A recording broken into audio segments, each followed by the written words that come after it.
Okay, we're back. Sorry about that, folks. Some technical hitches there, but we've got John back. That's the main thing. I don't know what happened in the background, but shit happened.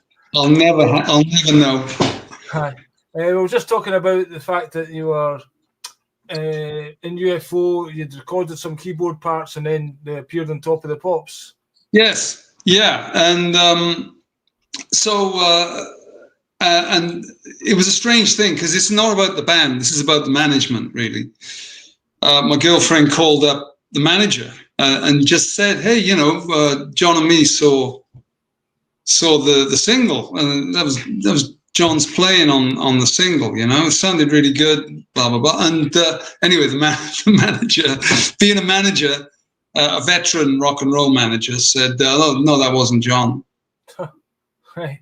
It wasn't John. It was no. We wiped John's parts. So this is typical. This is typical music business fuckery, where they say, "Well, no, it's not you. But we got someone else to come in and play exactly the same as you." Yeah. I mean, I did get that feeling from watching some of your stuff and reading some interviews that, the music business, on the one hand, up front, kind of looks all gloss and everything's cool and it's a good business to be in, but then when you read behind the scenes, it's like quite a dirty business and backstabbing and money, managers. It's a horror show. Yeah, it's a horror show, Billy. And the thing is, and it took me a long time to accept this, but a lot of friendships that you make in music, they're just business associates. Yeah. And that goes for the people that sometimes you're in the bands with. And to any budding, I don't even know if there's such a thing anymore as rock stars or whatever, but to anyone who's out there thinking of doing it, that I would just bear that in mind, because I'm the first one to put my hand up and say I'm no businessman, and I never was. I just wanted to be an artist, And I know that might sound a little bit precious too, but that's the truth. I was driven by wanting to do good stuff. That's why I've continued to do it while making absolutely nothing. And I mean nothing in terms of money. It's the only business in the world where you can put 2 years' work into a project and you might get 100 quid out of it, 500 at the very, very, very, very most. Well, that makes me feel better because I do lots of stuff and get fuck all for it. So yeah. And by the way, there's a correlation, isn't there? Rock and roll and comedy has often gone together. A lot of people in rock and roll have gone into comedy and vice versa. Yeah. I mean, I even considered it myself at one point. I wanted to go to the Edinburgh Festival and do just like a monologue thing, really. I didn't think of myself as a stand-up comedian. This was going back in probably about 2002, something like that. And I just wanted to go and do something called I Will Not Join a Tribute Band.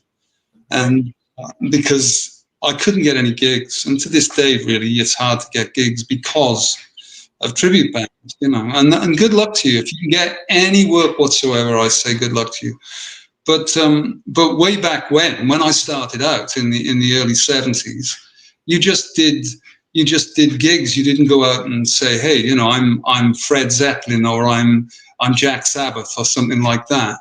People would have just said, they would have seen you as some kind of cabaret outfit, But now it's cool. I mean, I think the same people who dreamed up tribute bands are the same people who thought of putting swimming pools on cruise ships.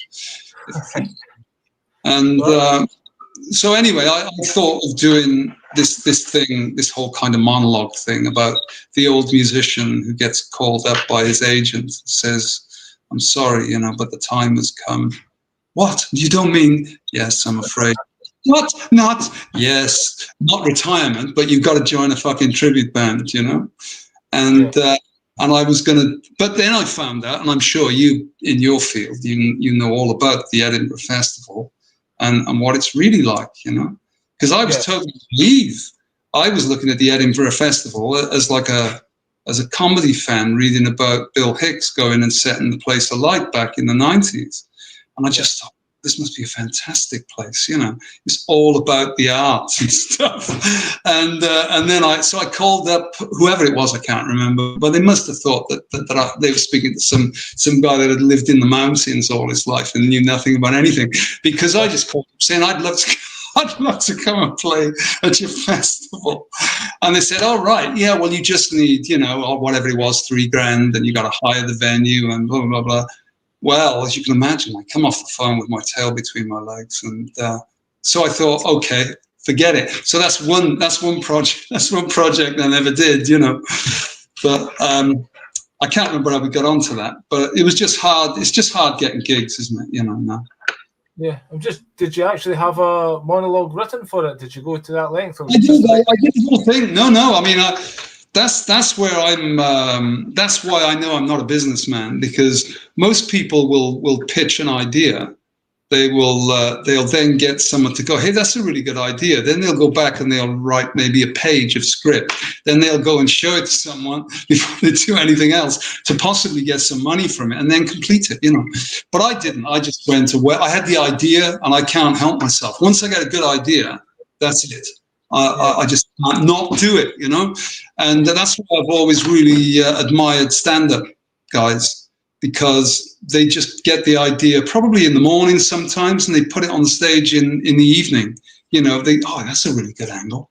And I just love the instantaneousness of that. So yeah, I went away and I wrote a whole thing called I Will Not Join a Tribute Band. And it was like a whole thing about being in bands and the manager or the agent calling you up, you know, the time has come and all that.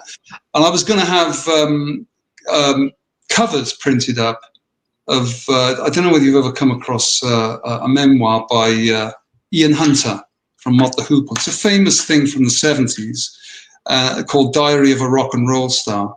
And it's a fantastic book, because it's like a warts and all thing about what the music business is really like. And it was written in about 1973. I read it as an apprentice, you know. I'd be in the shed, you know, as an apprentice fitter welder, the Welsh rain's pissing down on the shed roof, and I'd be reading about Ian Hunter, you know, going across California. So I thought, well, you know, for this I Will Not Join a Tribute Band thing, I thought what I'm going to do is at the end, I'm going to put a copy of one of these books underneath each seat. Here's me thinking they've got seats, you know, the audience, highfalutin, and put one under their seat. And they take the copy of Ian Hunter's Diary of a Rock and Roll Star in your hand and repeat after me, you know. And there was going to be this whole kind of thing where they're going to swear, eventually, I will not join a tribute band. Whatever happens, right? I will not join a tribute band. And that was going to be the climax. It was going to be the climax of the show that obviously I was never, ever going to do. There was that one. There was Suicide. I did one called Suicide that would have been, you know, absolute career suicide if I was told by my agent that I didn't even have, that if you even think of doing this at the Edinburgh Festival, it will be career suicide. Yeah. And where are these sitting now? Oh, they're here. I've done 5 screenplays. I nearly got a movie made. I did a screenplay for something called Rock Heaven. And it's about, I think you'll be able to see why it was never, ever going to get any further than it did. It was about a rock musician, kind of like a Bob Geldof figure that, you know, does a charity record. He used to be like a total, you know, he was in rehab all the time. Then he has this epiphany. He decides he wants to save the world. And it really takes off to the point, though, where the intelligence services decide that they got to take him out, you know. And he gets set up, and next thing you know, people see him stumbling into Downing Street and trying to blow up the Prime Minister on his own doorstep. Eventually, you get to the point where this reporter is on the trail of the whole thing, investigative reporter, and he realizes that the guy that's currently in the psychiatric hospital, the musician that they stitched up, he was a victim of a false flag, you know, and they just did it just to destroy his whole movement, you know, him and of course the anti-war movement. So I did that. I'm just writing that into a novel right now because I nearly got it made into a movie. I had some. What happened? I sang on a few soundtracks. They remade Highlander.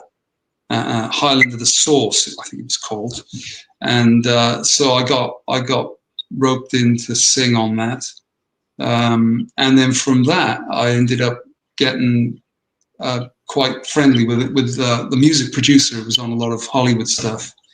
And one day in the pub, I said, "Hey, by the way, I'm working on I've got a little idea for a screenplay." And he just looked at me and said, "Look, John, the easy bit is writing the screenplay."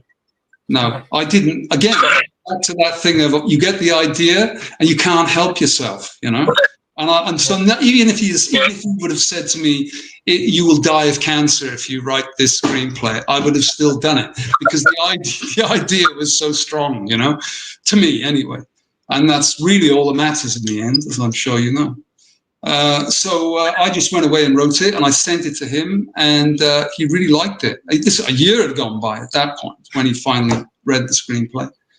And then I guess it took us about, I'm going to say about 8 or 9 years of back and forth, people nearly getting involved. Some guy at Paramount, then he lost his job, so that was the end of that. Everything fell apart. Another guy that worked at 20th Century Fox. There was like real people involved. And I thought, wow. Yeah. Meanwhile, I was still doing albums here in my living room and living on tax credits, £52, and doing a gig probably once a year, where I'd literally have to relearn all my material. I couldn't fucking remember it. Who the hell carries that shit around in their head all day? I know there are people out there who would, but not me. I've got other things to think about. I'm busy thinking of other things, Well, So, it's a bit of feedback here from you made the album that had the band that played it. They'd be in you. Sorry, there was a bit of feedback then. I'm sorry, Billy. Can you say that again?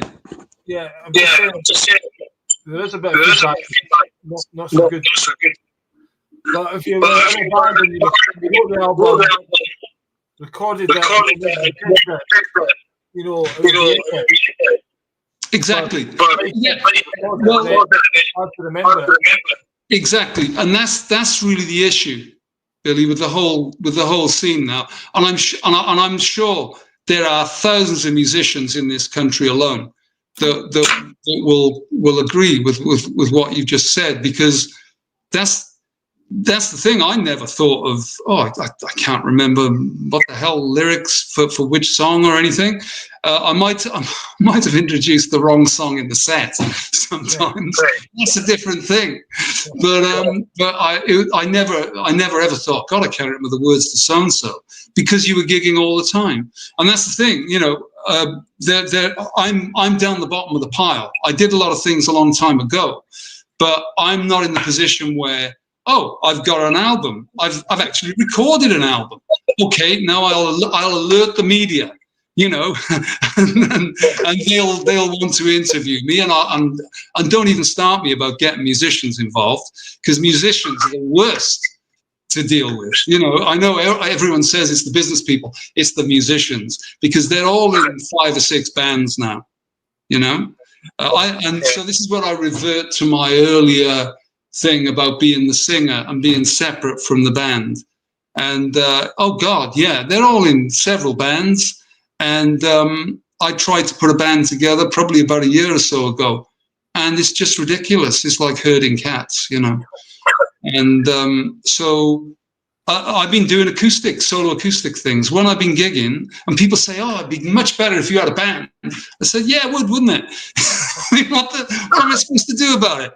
Change the entire way the world works at the moment. Yeah, that's what I'll do. Let's go back to the bloody 70s when I was 16 or 17, and we had 2 residencies. We'd play a residency at the Moon Club from 10 till midnight. And then this is when we're 16 and 17, holding jobs down as well. And then we'd carry the equipment across the road to the Revolution club, and we'd play from 12 till 2. Get into bed at about 4:30 in the morning, get on your bike and go to a building site at 6:30 in the morning. Obviously, that if I did that, it'd kill me. But that's what I grew up through. And bit by bit, they've worn that shit away.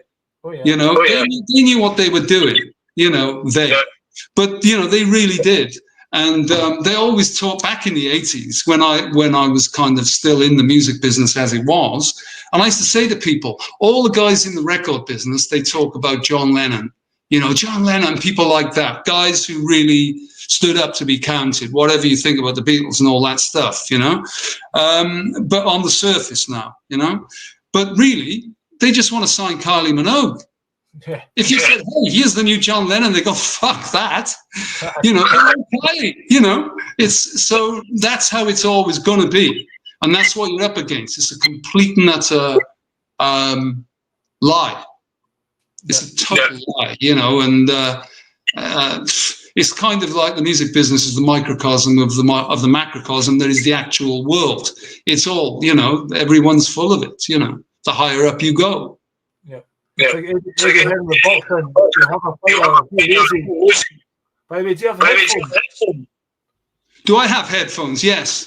Then you plug them into your phone. Yeah, I'll do it. And then yeah, that's what it is, isn't it? It's a bit like Hendrix at Monterey. I'm going to have to set fire to my phone in a minute. Hang on. Okay, yeah, I'll plug these in. Sorry about all this, Billy. But people who know me will know that I'm not Mr. Technical. Okay, yeah, that should be it. Right, okay. That's better. I'm not hearing any feedback now. It's much better. Yeah, thank you. Yeah, sorry about that. Okay. Got a solution. Yeah, so basically, I was just saying, similar, like maybe like boxing with Eddie Hearn or whatever. These promoters will have a fighter, they're bumming up, but they've got a story behind them and they can sell it. That fighter, yes, like, will lose, like Johnny Fisher the other night there. Bang, you're at the window. The guy that won, like Don King, he was famous for that, you know, getting his arm into the winner and fucking off the guy who he was promoting before. Because it's a business and they won't make money. Yeah, yeah. It is totally, etc. Yeah, it is totally that. And the thing is, they don't know, there's no shame. They'll slag you off. They'll actually rip you off, and then they'll call you up. They'll call you up in 6 months' time and act like they're the nicest people in the world. And the last time that we were together, we were at some family gathering, having a great time together. You know, they're damn good at that. You know, total players. Basically, you know, I grew up believing in the myth of rock and roll, and you know, and then I went to try to do comedy. Now, I'm not saying I'm a great comedian or whatever, but there were certain barriers put in my way if you try and talk about anything real, if you don't fit into the gang and you're not in the clique. Then you realise that the promoters are controlling everyone, or we're like you, we can control you. You're uncontrollable, you can get to fuck. And basically, yeah, there's glass ceilings all over the place. There totally is. You don't realise sometimes that there is a glass ceiling, or that you're in some kind of little cell, little room, until you try to leave it. You know, you think, yeah, everything's great. And then you try to leave it. Like, for instance, when I was going to do that UFO thing, I wasn't signed to Uriah Heep at all. I was a complete free agent, actually. And but as soon as they said that they were interested in me working with them, that's when I found out that these guys, actually, again, it was the management of the band. They felt like they had some kind of hold over me. And legally, they didn't. Amazingly, they didn't have me signed to anything. So yeah, it is that the clique, when you use that word clique, then that just pushed a little button, because those cliques are everywhere. And I'm sure it's the same with comedians, where they're all kind of on Mock the Week and shit like that. And whatever it is, so there's 9 out of 10 cats, and, you know, it's the same old people. And then it's the same with musicians as well. You know, cliques just in my own hometown.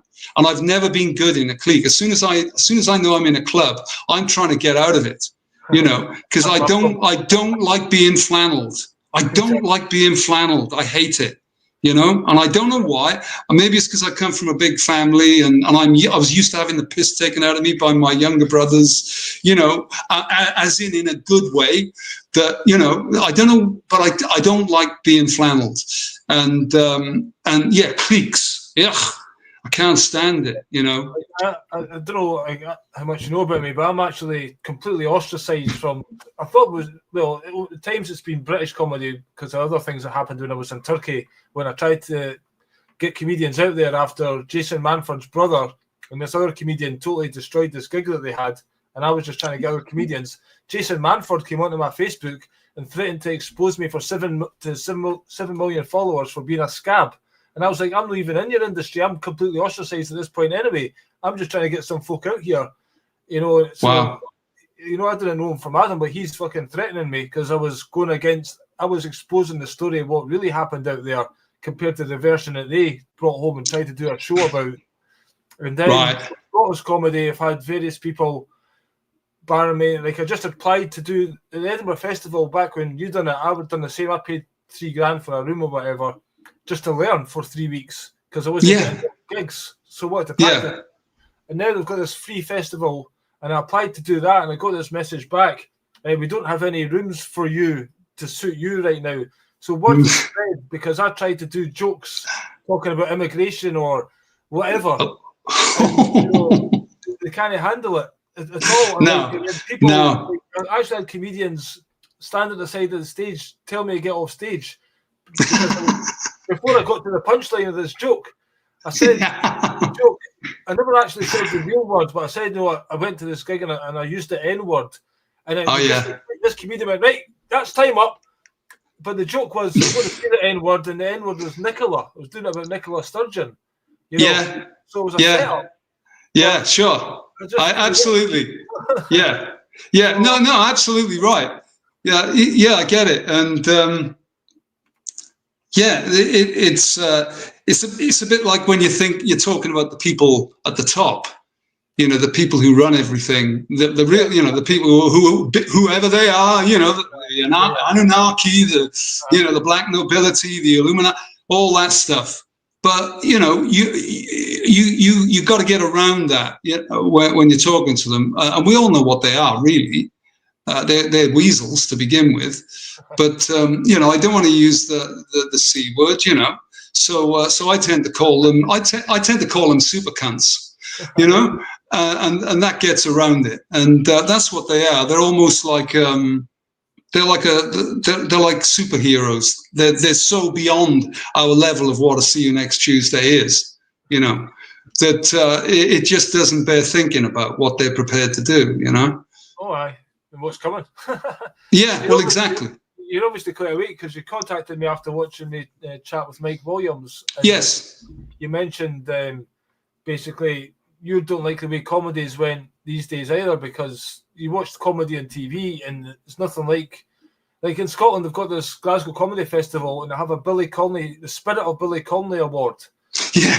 If you see the people who win it, they're like, you know, completely woke or whatever, and they don't say fuck all about anything. It's like, yeah. What does Billy think of that? I wonder. What does Billy Connolly think of that? Well, he actually comes on and he has to he does a wee video about it, you know, and you can see him. I think he's like struggling to say something about it, but like he has to front it up, you know. And to me, it's like, no, it's because the last guy who won it, he's like, the clip that Billy Connolly commented on, I watched on YouTube, and the guy was like, well, lots of people are talking about trans, but I don't know anything about it because I'm not trans, so I'm going to talk about the slugs underneath my bin. Right. Billy Connolly said, oh, the slugs under your bin, that was funny. But to me, it's like, well, fucking have something to say about something, you know? Yeah, yeah. Plus, you know, when the whole thing happened, you know, 5 years ago, and I mean, I thought that was just going to be ridiculed to the point where it would just not be funny anymore, because I would have thought that every comedian and satirist would have wrung every possible joke out of that, within 6 months. I mean, look at Klaus Schwab, for God's sake, and Yuval Harari and all those people, that were wheeled out, Chris Whitty. And oh God, and so I was sat there thinking, oh, this is going to be great, because Klaus Schwab comes over like that guy that was satirized in, the League of Gentlemen, that TV show. Used to be on way back in like 2021, something like that. But Klaus Schwab was like that guy, and I thought, oh right, these comedians now and these satirists, they're going to just wipe the floor with these guys. Yeah. And nothing was said. It was as if these guys didn't exist. Well, Jimmy Carr, he went on and says, the jab, slap yourself if you didn't take the jab and stuff like that, So yeah. Yeah. Well, to be honest with you, we've got a bit of a delay going on. But I was in these comedy groups telling them not to take the jab. And I got ostracized for that as well. That was part of my fucking get belly to fuck. And then some of these comedians have had strokes and heart attacks since then and died. One of them was on TV promoting it. Nobody mentions that at all. It does my head in. No, and that whole thing of that song that they did. I was embarrassed for them. Vaccine, that weird song where anyway, the kid that went off to America, James Corden or something. Yeah, that's the guy. Yeah, where they're all involved, and they're people that really kind of pride themselves in how quick-witted they are. They're always in on the joke. These guys, and there they are singing about that, and you just go, "Oh God, I'm embarrassed for you. I'm really embarrassed for you." I watched an interview with you, and you were talking about I think you were doing a show one, and there's this bearded guy interviewing you about 8 years ago, and you were saying that you thought rock and roll was like there to push the boundaries, and talk about current issues and stuff like that. Yeah, that's what I thought. Then you realised it wasn't like that. When did that penny drop, and when did you kind of become aware to the global elite and stuff like that? Wow, it was like a gradual thing where, because you're always kind of looking beyond the wall, if you pardon the use of that term, but you're always trying to look beyond the wall or be over the line, if you like, and so. And then it moves forward a bit, and then you have to look over a little bit further again, and that's how I felt. I just felt like for a while there, I thought, as good music was still happening. I felt, during although the 80s was an awful time in terms of people's values, there was still good music being made. And there was still really good comedy. Everything seemed to be open. There was a sense that everything was opening up. Hey, we're all moving forward here. This is great. We're learning more about the world, and we can say more about the world. And then I guess I got into the late 90s, and I started making my own stuff here. About 25 years ago, that was. And so it was around that time really when I fully realized that, oh, this is it's all just a great big scam. It's all based on a lie, and it's not just religion. It's everything. I mean, politics is religion is another arm of politics anyway. And the Romans said, "Hey, you're going to have this. This is your new religion. What are you going to do?" Out comes the sword. But so it was a gradual thing. It's been a gradual wearing away, like it was a gradual wearing away of my faith when I was a kid, being raised a Catholic in Wales, an altar boy and all that stuff. And then bit by bit, I realized, wait a minute, there's why have they got all this? Why do they all like to look so kind of opulent? These holy people, and and the kind of representation of gold, in chalices and stuff like this. Yet they're asking for money from working class people. It just didn't add up. And putting aside any of the supernatural shit that most people that go to church, they don't even think of it in terms of a supernatural thing that they're believing. If an actual supernatural event happened, they would run from the church. I guarantee it. If Jesus appeared above the congregation, hey, it's me. They go, let me out of here. Get away from me. It's the truth, So they don't have a supernatural alternative thought in their fucking heads. Some of the people that go to these churches, temples, the whole thing is about writing on bits of paper. Or writing on stone tablets, and some bloke that did it, I don't know when, thousands of years ago, around the time that Gilgamesh was written, whatever, on clay cylinders, It's so that to me the whole thing was up for grabs. Once I had the disappointment as a child of, oh right, so there's no God, or should I say, there's not how we're being told. Yeah. And then gradually you start realizing, virtually all the things you've been told are not true. It started for me when my dad he worked for he was a bin man on the council, Cardiff Council, and he was an intelligent but uneducated guy, and I always thought he was more or less on the money politically with stuff that he said, and he it was advertised in the Sunday papers, was God an astronaut, the von Daniken book, 68.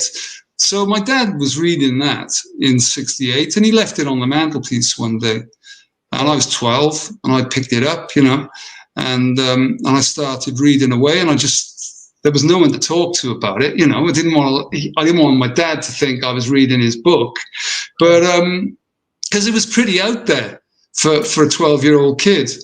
But it made more sense to me. It made more sense to me than, we came out of nothing.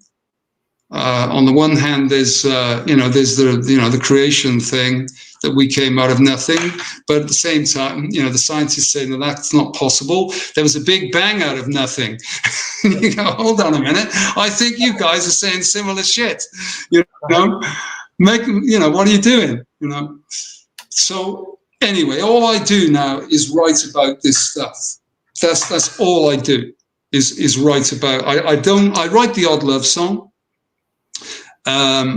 But mostly I write about personal things. My brother died in '99 suddenly, so I wrote a whole album about him and about growing up in Wales, like an acoustic kind of autobiographical thing. And kind of once I'd done that, I couldn't go back. I couldn't go back into like a generic rock thing, singing about my bloody car or something. I don't even drive, so it'd been a ridiculous thing. Sing about my bike. So I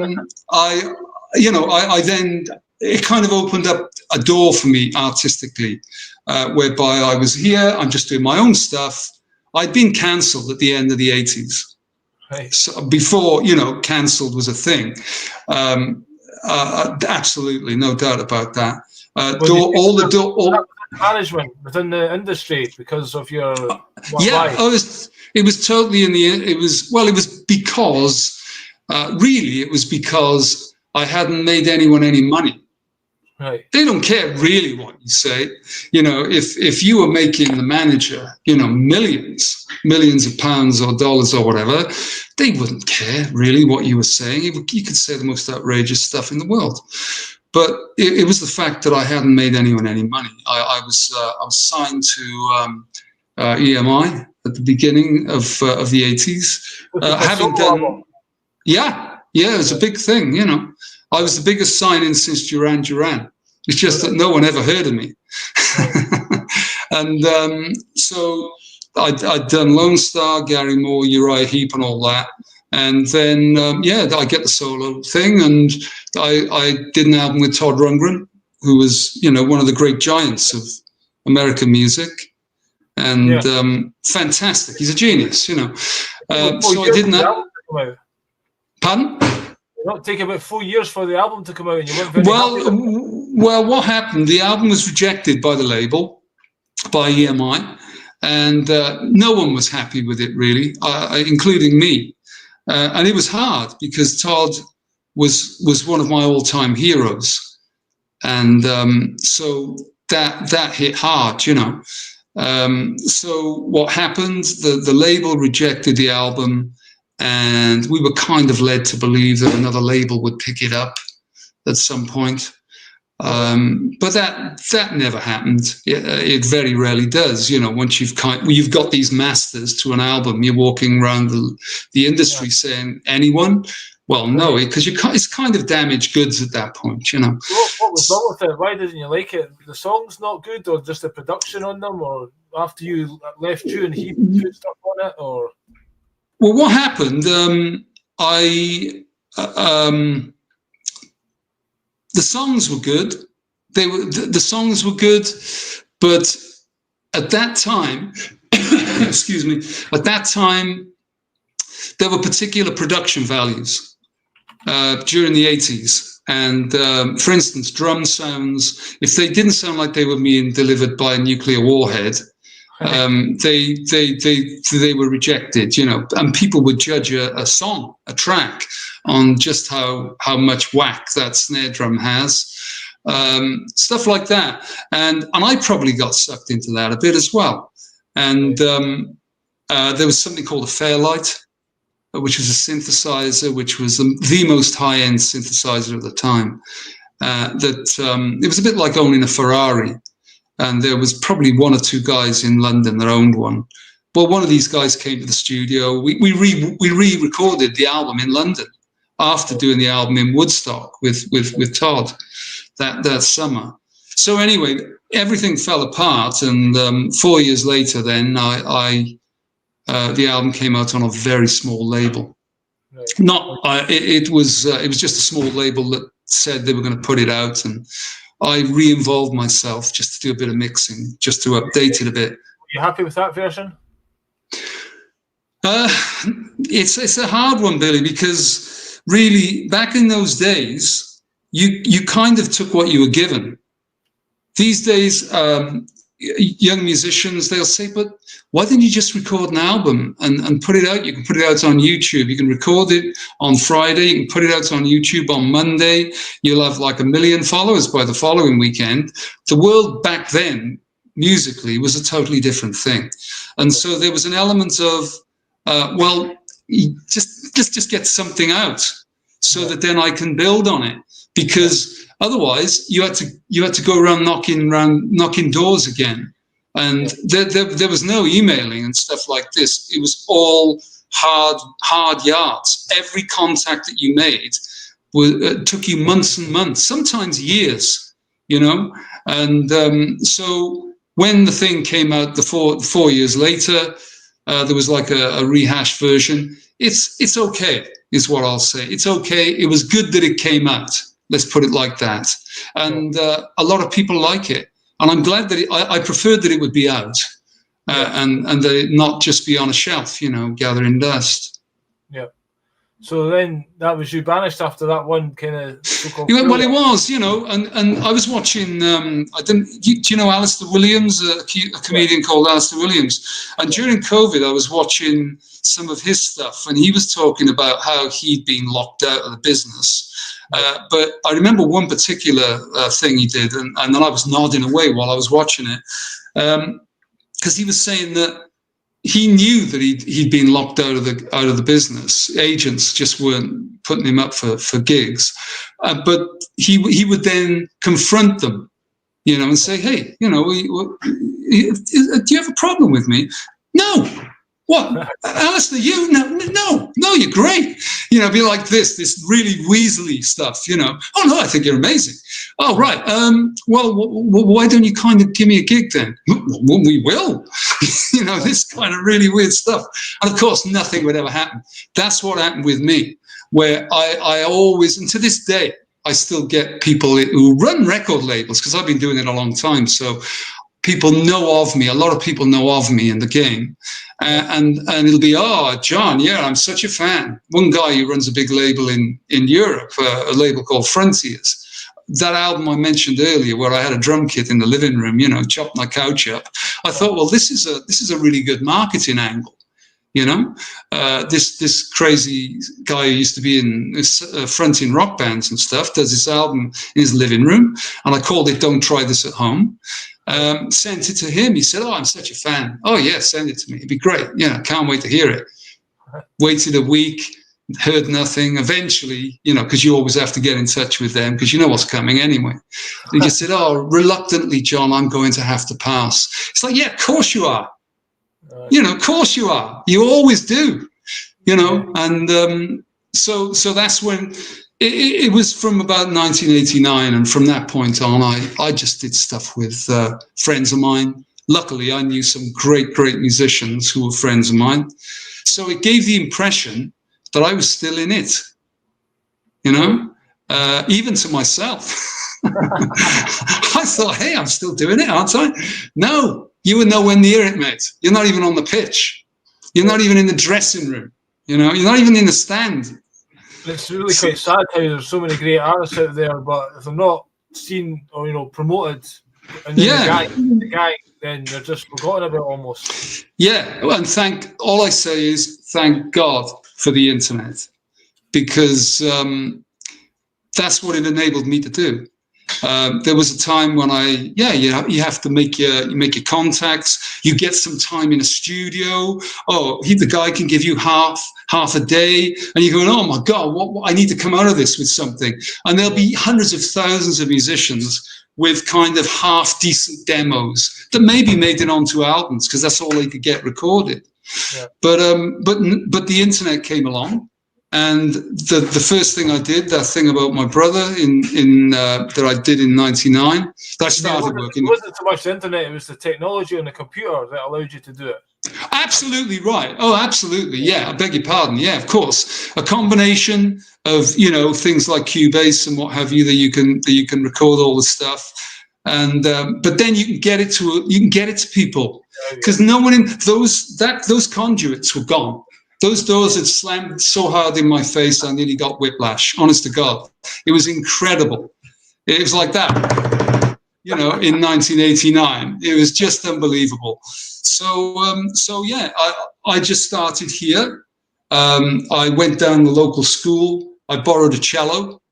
I bought a student's violin. Lord knows what possessed me, is brotherly love, you know. I just wanted to do something great for my brother.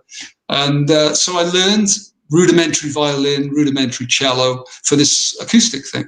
And then once I'd done that, I realized I can be happy doing this. I can be happy just doing this on my own in my living room. I mean, really. In my living room, I can do stuff, and it's only ever as good. You know this. It's only ever as good as the idea you get. Yeah. You know, you get that hit of dopamine, and you just go, "Shit, that's good." You know, and then hopefully you get it on a stage, and you get it in front of an audience, and if they laugh, then it's extra good. But really, it's never as good as that moment when you go, "Damn, that's good. I like that." You know, and so that's what always spurs me forward. I've got reams, I've got books everywhere here with ideas for stuff that I probably will never get around to doing if I live till I'm 90. But so I've done nearly 10 albums here. Yeah. And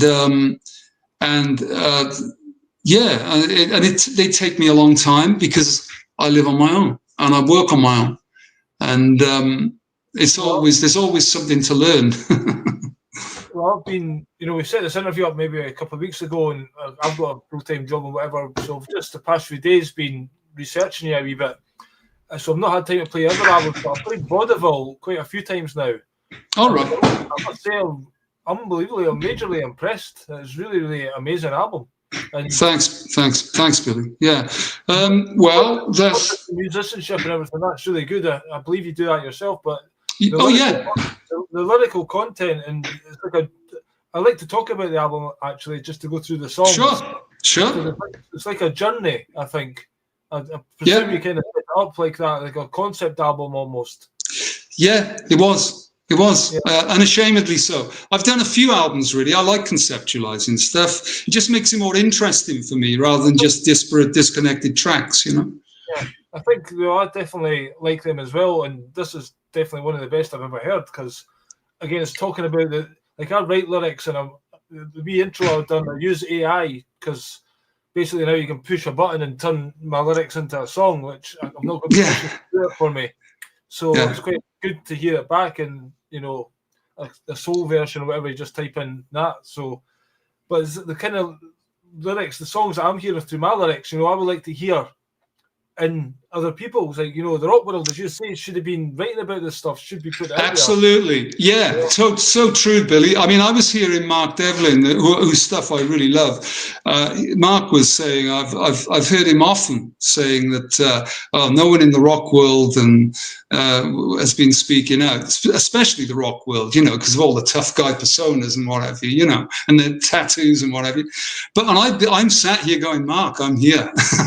I've been doing this for most of my life, as in reading alternative stuff and then trying to figure out if I'd have written a load of songs about this material when I was signed to EMI, they would have thrown me out of the office. They wouldn't have put any of this stuff out, So it's only over the last maybe 30 years that I've been doing this stuff. Well, that's how long I've been studying all this stuff. But basically, I'm a big fan of Van Morrison, and he released a couple of albums where he was talking about a lot of this stuff. And see, when I see reviews about those albums, or he's released new stuff since, and the reviews are so negative that weird, isn't it? This guy has something to say about the world, Go back. What's wrong with you? Noticing things. Exactly. Well, you've got a song about Bill Gates, and he mentioned Bill Gates and Klaus Schwab and stuff like that, And I'm like, go on yourself. I'm glad my kind of main guy is speaking out about it. And then to counterbalance, I'm a fan of Bob Dylan, but I'm aware, I don't know if you know this, I read something recently, this guy, he really exposed Bob Dylan because he had that movie came out, how they kind of rewrite history, so he had that movie, A Complete Unknown. Don't know if you've seen it. I haven't seen it, no. I'm familiar with the kind of official backstory of, how he made it in the early days. But this guy says, Bob Dylan was planted in there by a certain group of people to make the kind of folk music, the real hardcore Seeger, whatever, those type of guys, Alan Lomax and stuff like that, and steer it away. Because he took God on your side and people, he's supported, and then next thing he's writing these surreal songs and taking it away from what it was, and that was almost his role. You know what I mean? Yeah, I do. I totally know what you mean. And interestingly, I was reading an interview with Joni Mitchell a couple of years ago, and she said Bobby, she called him, Bobby is a total fraud. Yeah. And I was just, what? And I was already questioning absolutely everything. But I was surprised to hear it said about Dylan, to be honest with you. But secondly, I was surprised that another legendary figure such as Joni Mitchell would say it so publicly. Like give the game away. That whole Laurel Canyon thing. You know what I mean? That angle. Yeah. I thought, whoa. She probably doesn't care at this point. Her career's dead, you know what I mean? She's not doing the music anymore. No, but she's painting more. But she's quite old and getting on. But anyway, I was thinking this article because it's really interesting reading. Again, it just shows you the shenanigans and the bullshit. About the weird scenes of Laurel Canyon and all that stuff.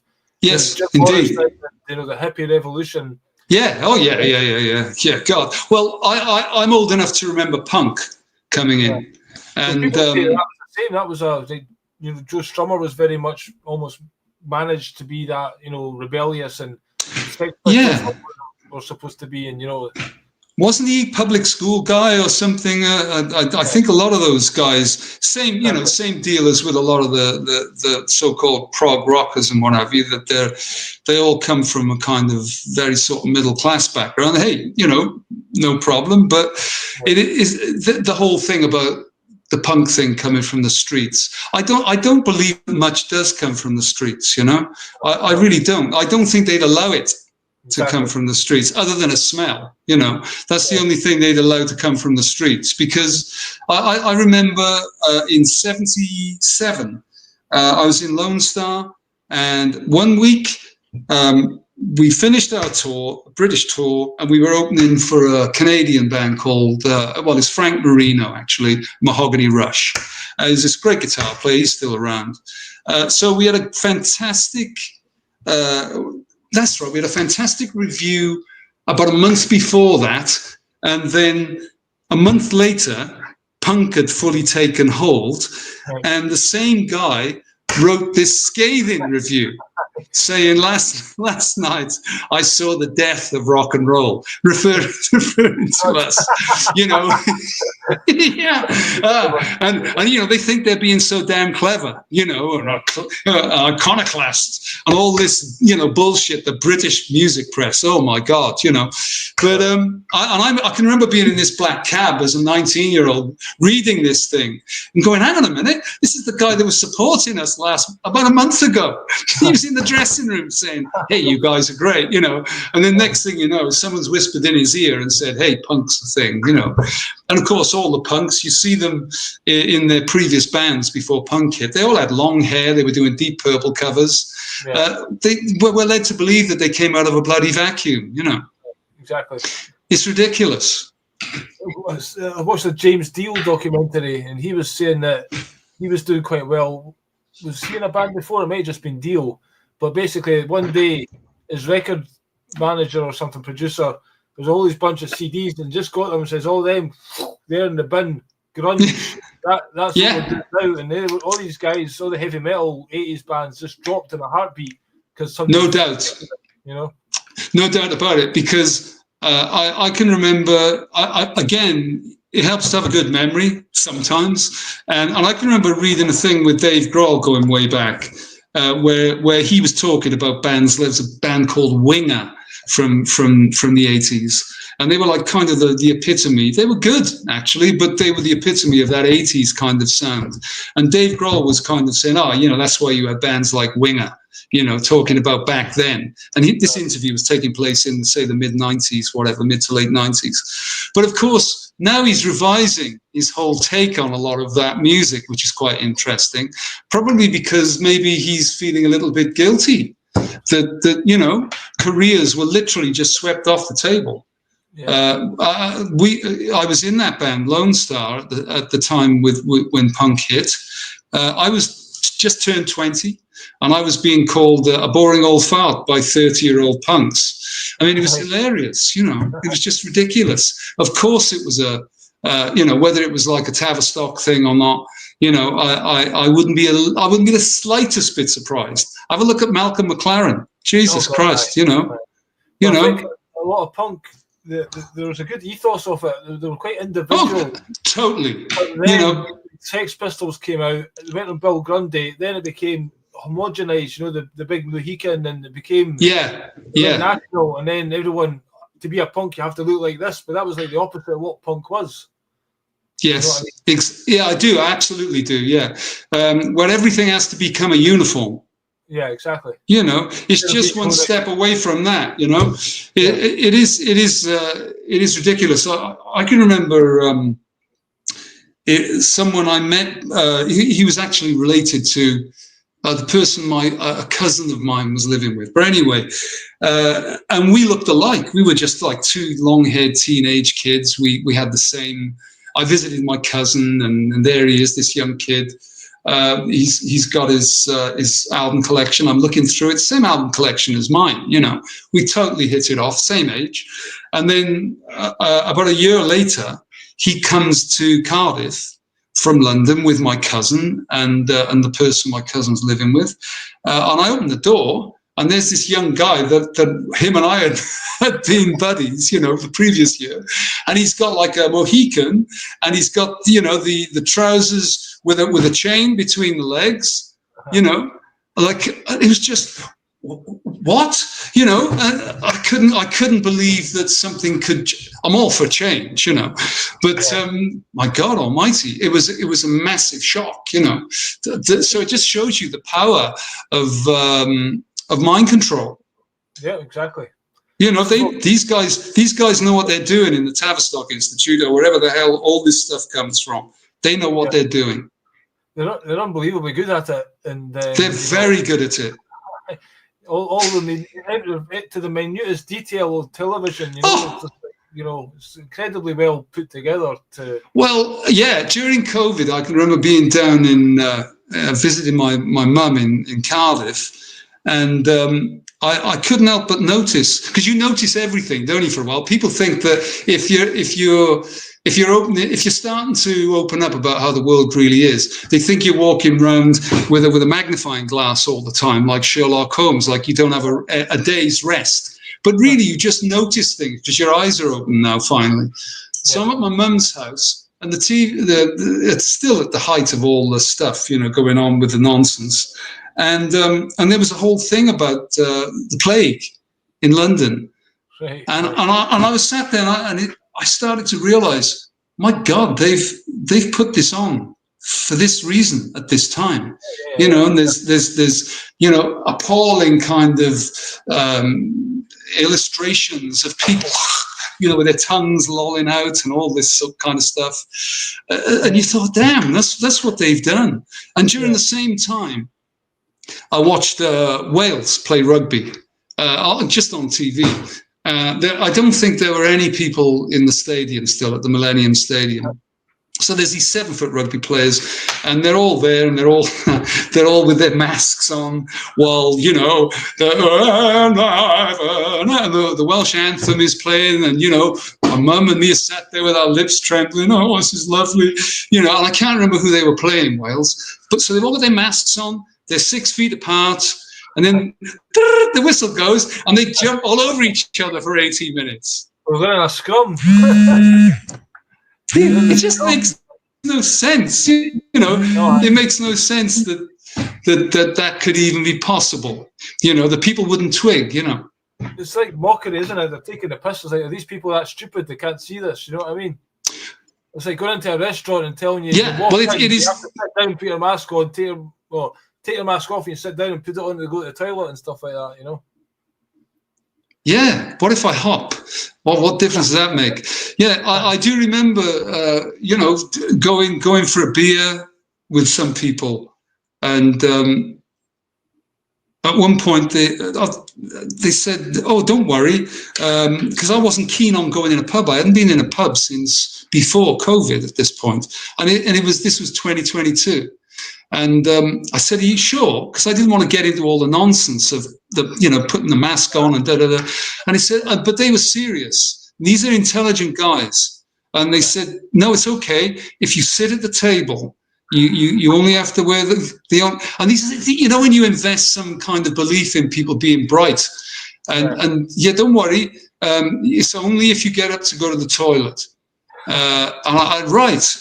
Right. And outwardly you're just going, "Oh, okay," but inwardly you are crushed. Inwardly, there's your world is literally on fire. You know, the buildings are crumbling to the fucking ground. Outwardly, you're going, "Oh, right, I see." Inwardly, it's like, you can't believe what you're hearing. You know, and sure enough, we sat at the table and on when their masks when they went to the gents or the ladies, whatever. I got one of these things I sent away at one point because I couldn't stand being hassled, where, you know, I have some kind of disability. Yeah, you know, sorry, but I think for myself, so I'm not gonna put a bloody mask on. You know. Well, I was literally the only one in the factory I was working in wearing a lanyard saying, "I'm not playing this game," and then they started trying to zap my third eye to get temperature. Well, yeah, that's the other thing. Yeah. So I basically took them to court. They sacked me when I says, "I'm not playing this game anymore." And then I was going to go to court, and I was going to set a legal precedent for like a spiritual belief and all this. But the judge basically backed me into a corner, and they threatened to, if I didn't win, they're going to sue me, etc. And they paid me off basically to shut me up and get me out of there. But it was an absolute joke. But I was going to get back to this album. If we could just briefly maybe go through the songs in it. Yeah. See, I'm a terrible businessman, Billy. I should be pushing this damn album on you. But there, anyway. Yeah. Sorry. You get sidetracked. That's all good. It's just I don't want to not do it because I do really like it. So thank you. The first one, Vaudeville, the name of the album.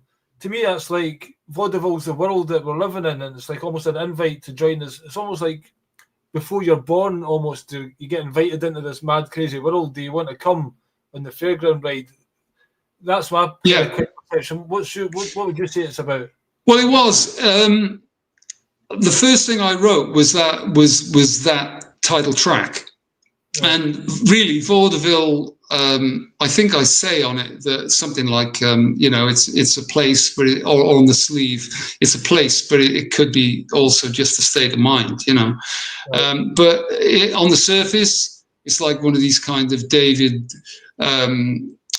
Oh, for God's sake, I can't even think of his damn name, and I'm really annoyed about that.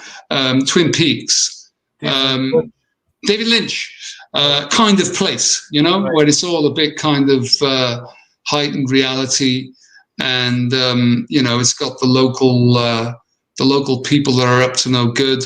It's got the local child molesters. It's got the ice cream man is someone that you can't trust.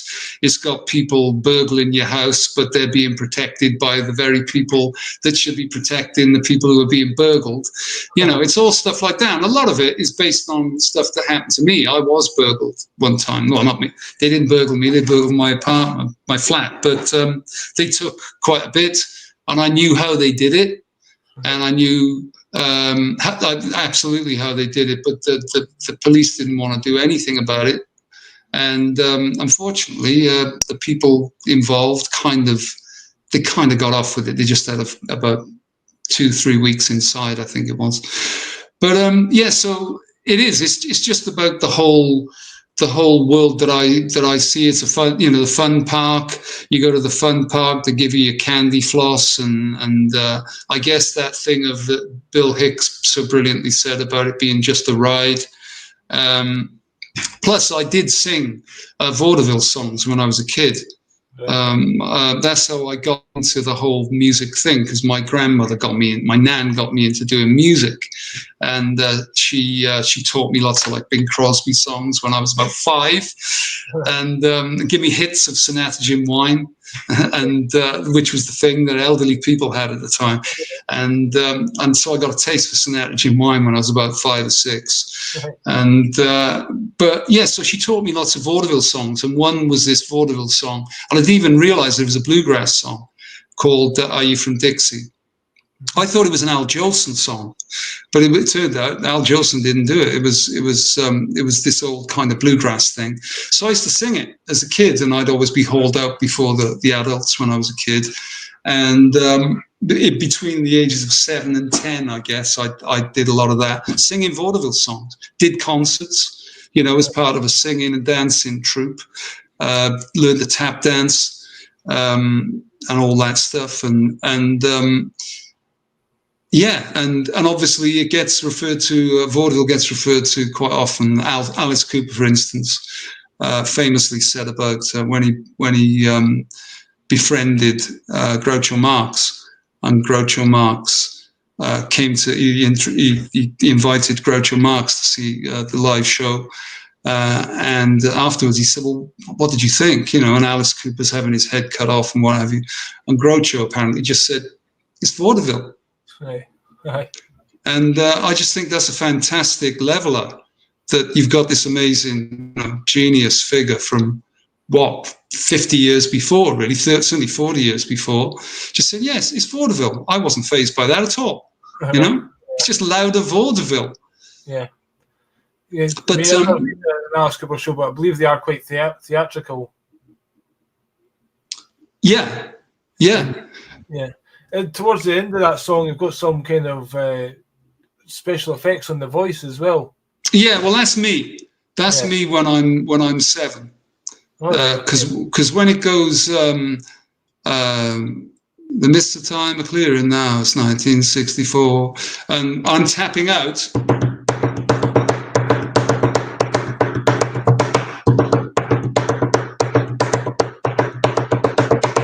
That's a time step in tap dancing, All and right. that's the first thing I learned when I was a kid. All right, that's nice. So I just thought, well, I'm just going to put that in there, and as just a little nod to the fact that I kind of was a bit of a vaudevillian when I was between the ages of 7 and 10, and I used to go to primary school the next day, and I would have stage makeup around my neck and stuff, and the teacher would pull me out to the front of the class to sing "My Old Man's a Dustman" every Friday afternoon.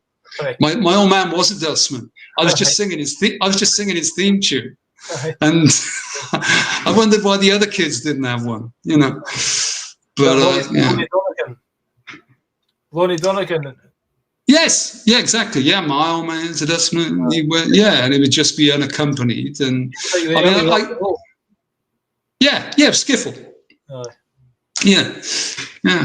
And then your next song you've got is "Back in the Day." It's like politicians trying to keep their seats, and you kind of allude to John Lennon, give peace a chance there. And, is that like you kind of almost saying the world was a happier place back? Yes. Yeah. Really. Yeah. That's what I was trying to say. And yeah, I think so. And I guess it was, I put a little spin on it then at the end, just saying that, maybe nostalgia isn't what it used to be, But really, yeah, I see people, especially whenever I look at TV and they talk about the 70s, they talk about it in terms of it being some cesspit of, there's a Jimmy Savile around every corner, But it really wasn't like that. It was a fantastic time, and it was great growing up in that period, and so yeah, people, the girls were great, they looked normal, and there weren't so many tattoos around. I'm sorry, ladies, if you've got tattoos and stuff, but I grew up with you had to have been a commando or a merchant seaman to have tattoos. And if you were a guy walking around with tattoos, you better be able to back it up at that point, whereas I see lots of soft lads down the gym these days. I'm no hard case, but I see other guys down there who aren't hard cases, and they are just covered with tattoos, and that's the women. Exactly, yeah. It's definitely changed days, and you talk about, this technology being a good thing. It does have some good benefits, but of course, I miss the real life people, like youngsters these days, just sitting in their houses. They're not getting outside. They're not experiencing life, and that has made them kind of wimps because they're not, facing life head on. And that's true. Yeah, I agree. I mean, we went off to Germany, when we were kids, 17, 18, and, had our equipment stolen by our own bass player and sold to a music shop in Munich, stuff like that. If you still want to continue doing music after something like that happens, then you should do it.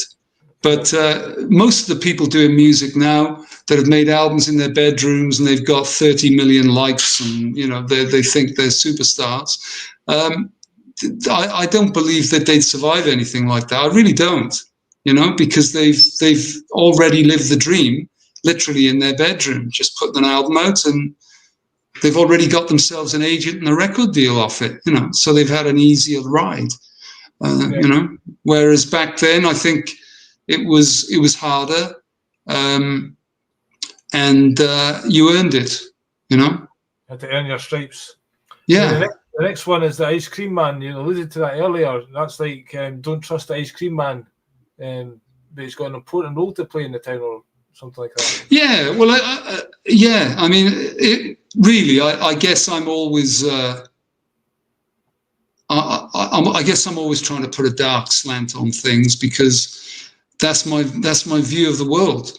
I just think it's easier that way to look at the world that way, because it's better to know the punch is coming, I think. But well, to me, it's being aware.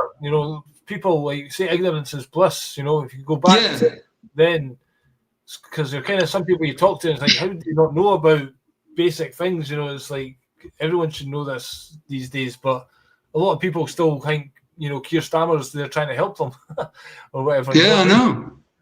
Yeah. It is. Good idea.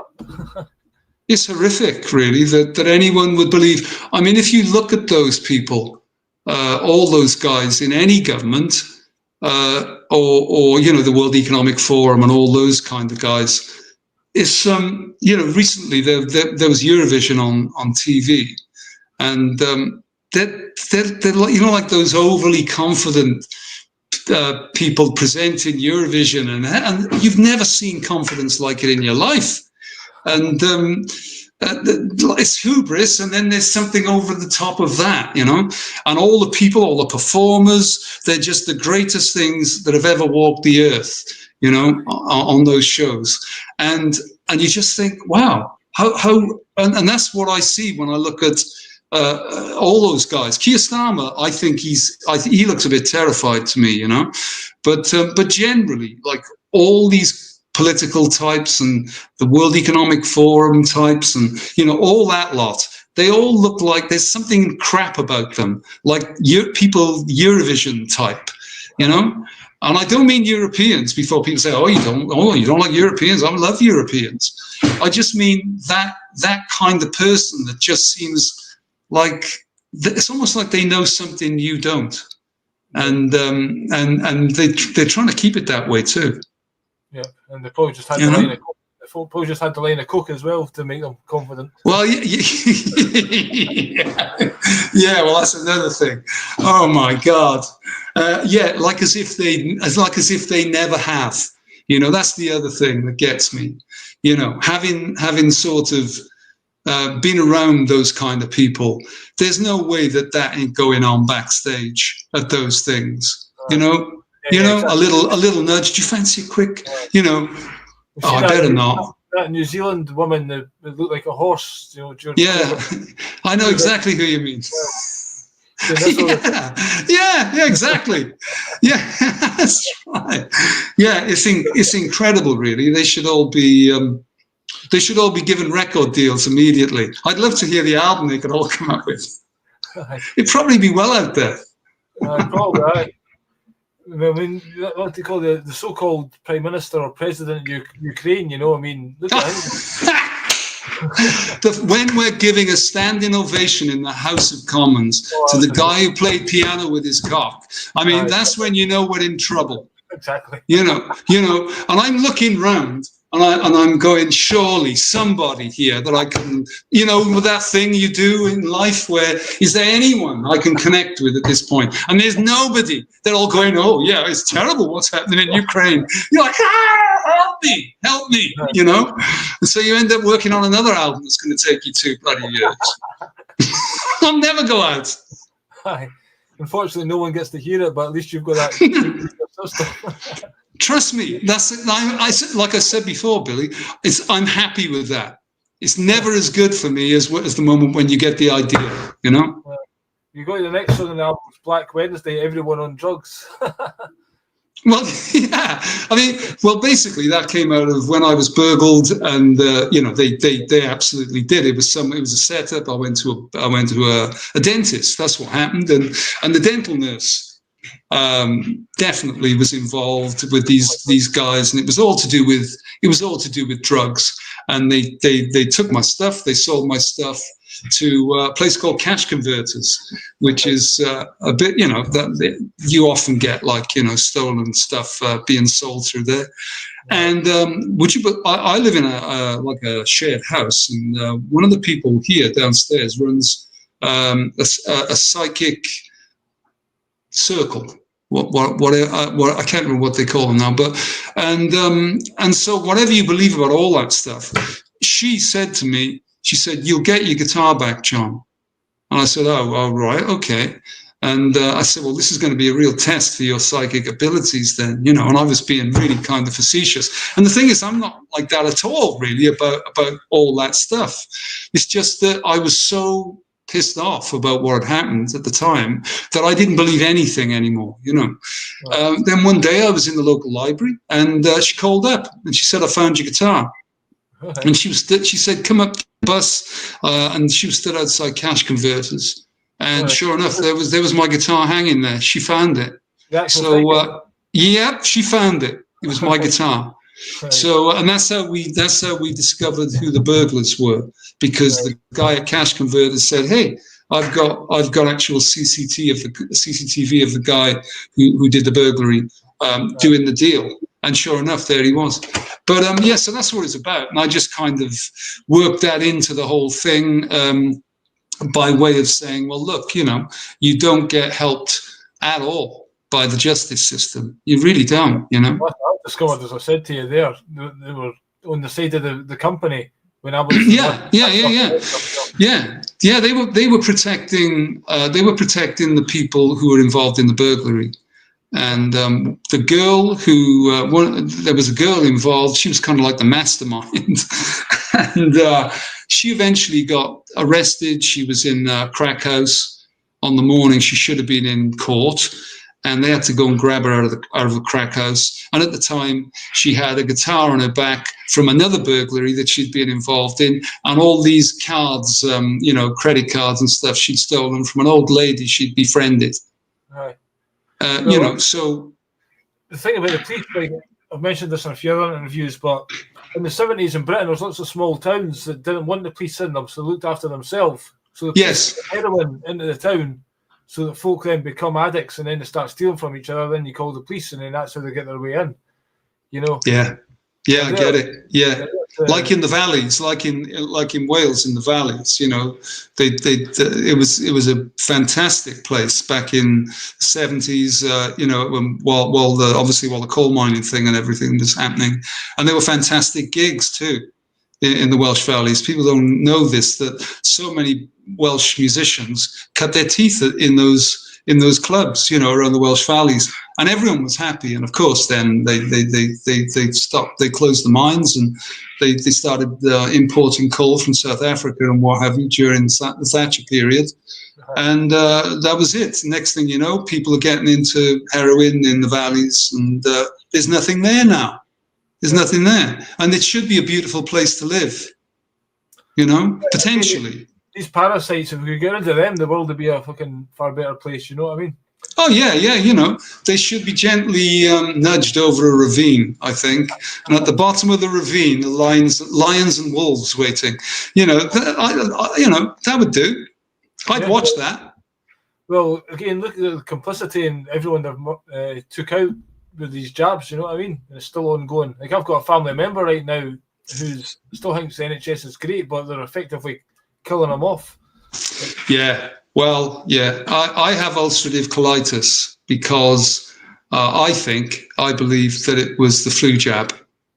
Right, I didn't go anywhere near the other one, obviously. But so I was already wise to all that, that thing, that needle business. Every year he'd go get the flu jab and then he'd be off for 2 weeks after it. Like, yeah, well, there you are. I mean, and that the reason why I got the flu jab was because I kept getting colds every year, and it was putting me off the road. I couldn't sing. It would cost me maybe 6-7 weeks where I couldn't sing. So that was my rationale. But what an idiot! I wasn't even coerced by the government to do it. I thought I was doing a good thing, Yeah. But when I actually was diagnosed with ulcerative colitis, and I said to the consultant, "Why do I have this?" Because prior to that, I'd been, really fit, and the consultant said, "We don't know." He went from really clever to really stupid, in literally like that, and I just thought, that's interesting. He was really clever a minute ago, and now he doesn't even have a clue why I've got this. Again, these doctors are 100% complicit in it as well. Sure. Rockefellers. Like, I was telling my GP to investigate the jabs or whatever and give him websites. 6 months later, I seen him in person because this was on the phone. Seen him in person. Then I said, "Did you have a look at that?" He said, "I was too busy. I was too busy injecting stuff for the folk I was telling you, giving me the shit I was telling you to go and research." Yeah. Making money off it. Yeah, totally. The next one you've got is Fun Park. It's like the world's run by psychopaths. Just talking about. Yeah, well, it's kind of silly not to say that now, I would say, because they're even telling us, they're saying, look, what we're going to do to you is this, and people still seem to refuse not to see it, you know. And I don't talk to anyone about this, by the way. I have a brother that I'm close to. I talk to him about it. And my sisters I kind of mention now and again. My 99-year-old mother, she kind of gets a little like shut up. It's almost like she thinks I've probably lost my mind, you know. Yeah. It's hard. It's cool to take the jab, did they? Yeah. I actually I can't mention people's names, but I know of people whose health has been severely compromised, and people who've died. And there's only one person I know who has openly stated that the loved one of his who died, it was entirely due to receiving the jab. And he is. It's interesting, actually, Billy, that I noticed during COVID that a lot of people, like people of faith, if you want to put it in that way, that they were really all over it. They were really calling it out, as was my friend that I'm just referring to. They saw it in terms of, you know, a biblical thing. I don't mind which route you take. It doesn't matter. But they were, you know, and this friend of mine said, hey, I'm not going to go anywhere near the needle thing. I said, well, no, neither am I. Not for those reasons that he was giving, but it was just interesting that those people were just staying. That's what they got from reading the Bible. You know, that in a way, in that regard, it saved their life. However, of course, the churches closed their doors as well. Right, yeah. During, you know, and so I thought, wow, you know, how come? Isn't this like a real big opportunity for you to pull some people in? You know, suffer the little children to come unto me, and all this stuff. You know, open the door, come on in. There's bloody padlocks on the churches. Yeah, that's what they're controlled by the same people. You know, at the top. It's a corporation as well. Yeah, Vatican, you know, of course, you know, great big statue of the pineal gland in the grounds of the Vatican. They know the score. They know the score. Yeah, they're having a cutting off the grass. Yeah, you know, a culling, whatever. Then you've got the next one about almost transhumanism. What's the name of that one? The one about the ghetto classic something. Classic humans. Yeah. This is like well, not taking the jabs as well, I guess, because that's rumored to be transhuman. Yeah. Well, it also, I was watching this thing with the World Economic Forum, and it was one of their silly, like, again, you know, all the Eurovision people were there, like behind their special big long tables, and they're just so chuffed with themselves talking about transhumanism, and there was this young woman the camera focused in on, and she really did have like kaleidoscope eyes, that kind of look where you just think there's something not right there, and she just said I can't wait to be transhuman, you know. And they're like, hey, you know, and it's just, yeah, you looks to me like you're already there, my sweet, you know. She just really was not a full shilling. And so yeah, I just thought there will be probably at some point classic humans, like there are there's classic rock bands, because there was a time when there was rock bands. And this is the other thing. I don't like the way they mess with the terminology of music. You know, oh, wait a minute, there was rock bands. Now there's grunge.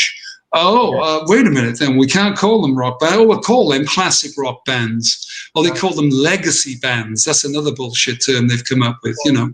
The R&B used to be rhythm and blues. Yeah, absolutely. R&B, you know, R&B is appalling. Yeah, I have no idea what that's even meant to be. I grew up with proper soul music, you know, and I have no idea what R&B is. But so classic humans, I just thought, yeah, it's just going to be a term that might become a thing in years to come. You know, are you a classic human? Oh, yeah, good. Well, pleased to meet you. classic humans living in the ghettos, almost like outside the 15-minute cities. Yeah, absolutely. We'll be locked out. I think that's how they're going to do it. You know, I don't think they'll knock on the door and beat us up. They're much more weaselly than that. You know, they'll just say you can't get food. You know, because all the big boys beat them up probably when they were in school and stuff like that. And they thought, you know, one day, because my daddy owns the company and all that, Bill Gates, they'll get their own back.